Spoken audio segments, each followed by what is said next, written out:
हम सभी के मन में एक सवाल तो दोस्तों अवश्य ही आता होगा। अगर गीता के भगवान शिव प्रजापिता ब्रह्मा के तन में आए थे, तो क्या अर्जुन के सारथी बनकर भगवान शिव ने कुरुक्षेत्र में लड़ाई कराई थी? दूसरी यह है दोस्तों कि अगर श्री कृष्ण को सत्युग का अगर हम प्रिंस मानेंगे, सिर्फ सत्युग का महाराजकुमार माना जाए, तब तो यह मानना होगा कि वे श्री राम से भी पहले आए थे। तो यह दोनों बातों पर दोस्तों आज हम चर्चा कर ही लेते हैं। अगर आपने पिछले वीडियोस दोस्तों नहीं देखे हैं तो आप एक बार ज़रूर देख के आइए, तभी आपको ये वीडियो अच्छे से ज़रूर समझ में आएगी। अगर हम देखेंगे कि भगवान जो कि दैवी संपदा की अथवा सद्धर्म की स्थापना के लिए अवतरित हुए थे, क्या किसी हिंसा युक्त युद्ध के लिए वे सारथी बने होंगे? दोस्तों ये सवाल हमें अपने मन से करना है कि ऐसा हो सकता है। क्या कोई पिता अपने बच्चे को आपस में लड़ाता है? क्या कोई महात्मा कभी लड़ने का उपदेश देता है? तो महात्माओं से भी महान परमपिता परमात्मा ने क्या खून रेजी कराई होगी? धर्मों का तो दोस्तों परम लक्षण ही अहिंसा है। अगर हम देखेंगे दोस्तों, तो धर्म का असली अर्थ ही है कि धर्म मतलब अहिंसा, धर्म मतलब शक्ति। तो क्या हिंसा के लिए उपदेश देने वाला वक्ता किसी उच्च धर्म की इन पर भी देवी धर्म की स्थापना कर सकता है? दोस्तों यह बातें दोस्तों जो हैं अगर हम समझेंगे तो इसका उत्तर हमें अपने आप ही मिल जाएगा। भगवान से तो लोग दोस्तों सद्बुद्धि और देवी गुण मांगते हैं। वह तो पतित पावन है और मानव को देवता बनाने वाला है, ना कि उन्हें क्रोध, प्रतिशोध, हिंसा, द्वेष और युद्ध की शिक्षा देकर पतित करने वाला दोस्तों। अतः आपको मालूम रहे कि भगवान जिस समय अवतरित हुए, उस समय सारे संसार के लोग अज्ञानी, योग भ्रष्ट और धर्म भ्रष्ट होने के कारण एक दूसरे के विरुद्ध ठने हुए थे और यह सारा संसार ही एक युद्ध का क्षेत्र सा बना हुआ था। सृष्टि रूपी कर्म क्षेत्र ही दोस्तों कुरुक्षेत्र है और उस समय एक युद्ध स्थल का रूप लिए हुए था, क्योंकि घर घर में कला और झगड़े थे दोस्तों। ये मेन बात जो दोस्तों अगर हम देखें तो उसका आध्यात्मिक रहस्य यही है कि जो जिस युद्ध की बात दोस्तों गीता में कही गई है, जिस महाभारत युद्ध की बात भी दोस्तों करी गई है, उसका जो अगर आध्यात्मिक रहस्य दोस्तों यही है कि आज के इस जब कलयुग के टाइम पर दोस्तों, जब कलयुग के लास्ट में परमपिता परमात्मा शिव प्रजापिता ब्रह्मा के तन में अवतरित हुए, तो उस समय दोस्तों ऐसी ही हालत थी। घर घर में कलेश थे, घर घर में लड़ाइयाँ थी। और बात करें तो एक हिंसा का माहौल ही दोस्तों जो है वो बना हुआ था। और उसी हिंसा के माहौल को दोस्तों जो है परिवर्तन करने के लिए परमात्मा शिव का अवतरण हुआ।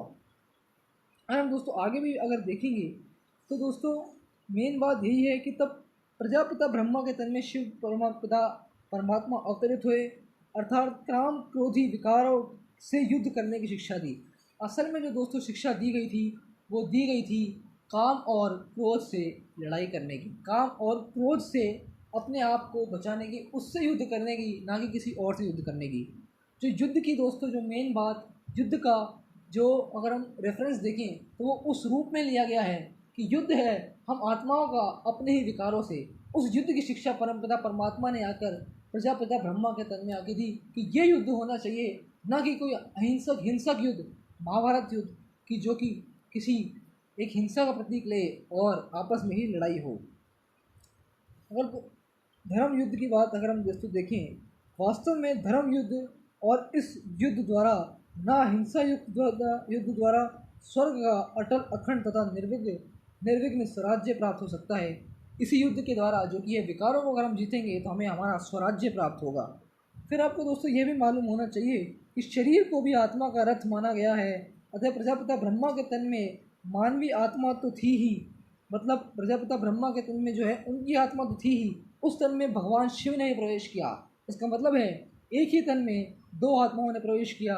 और वो दिव्य प्रवेश को अर्जुन का सारथी होना, अर्थात उसके तन रूपी रथ में एक साथ सवार होना, ऐसा कहा गया है। इसका मतलब ही दोस्तों ये है कि अर्जुन का सारथी अर्थात जब परमपिता परमात्मा शिव के तन, मतलब परमपिता परमात्मा ब्रह्मा जी के तन में आए, और वो जो था दोस्तों उसको ही एक तरीके से सारथी होना कहा गया है। परंतु इस धार्मिक और अव्यक्त भावों को प्रकट करने वाले शब्दों का वास्तविक अर्थ ना जानने के कारण आज लोगों ने अर्थ का अनर्थ कर दिया है। मानो कि गीता में दोस्तों जो है ये बात कन्फ्यूज़न में आ चुकी है। इसके अतिरिक्त 84 जन्मों की कहानी सुनाते हुए दोस्तों हमने आपको बताया था कि सृष्टि रचना के आदि मध्य अंत के रहस्यों को खोलते समय हमने यह भी स्पष्ट किया था कि सत्युग में मनुष्य 16 कला संपूर्ण अवस्था वाले होते हैं और त्रेता युग में मनुष्य 14 कला संपूर्ण अवस्था वाले।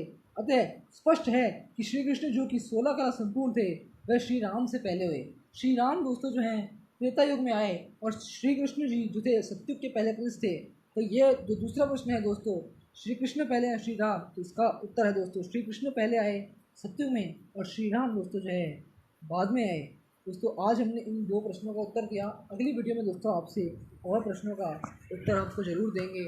और अगर दोस्तों आपको और डिटेल में बातें जाननी है तो आप ब्रह्मा कुमारी राजयोग मेडिटेशन अवश्य सीखें। ऑनलाइन ऑफलाइन दोनों अवेलेबल हैं। ऑनलाइन आप ब्रह्मा कुमारी राजयोग मेडिटेशन यूट्यूब पर डाल के सर्च कर सकते हैं और आपको दोस्तों देखना है उसमें सीक्वेंशियल मेथड में, मतलब डे 1 पहले डे 2 बाद में। अगर आप रैंडमली किसी भी ऑर्डर में देखेंगे तो आपको कन्फ्यूज़न हो जाएगा और आपको बातें अच्छे से समझ में नहीं आएंगी। ऑफलाइन में दोस्तों आप जा सकते हैं, निःशुल्क है, फ्री ऑफ कॉस्ट है। किसी ब्रह्मा कुमारी राजयोग मेडिटेशन सेंटर पे गूगल मैप्स पर सर्च करके आप दोस्तों वहाँ भी जा सकते हैं और इसे सीख कर लाभ ले सकते हैं। हम आपसे अगली वीडियो में जल्द मिलेंगे, तब तक के लिए ओम शांति।